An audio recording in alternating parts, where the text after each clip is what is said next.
आताच्या पोरांना काय कळणार आहे दिवाळी म्हणजे काय असते? 100 समानार्थी शब्द, 100 विरुद्धार्थी शब्द, 50 म्हणी, 50 वाक्यप्रचार, 150 सुविचार, दिवाळीवर निबंध, शुद्ध लेखन आणि 1 ते 30 पाढे पाठांतर.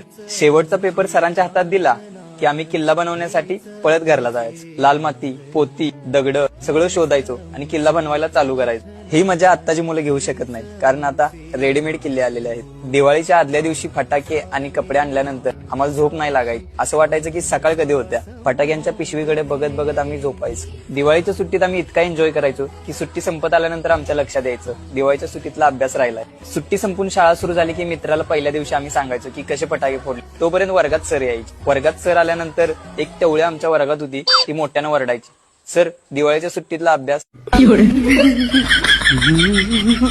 आणि ती स्टीलची पट्टी पण घेऊन यायची. आणि माझा कधी दिवाळीत अभ्यास पूर्ण नसायचा. पहिल्याच दिवशी मार खायचा.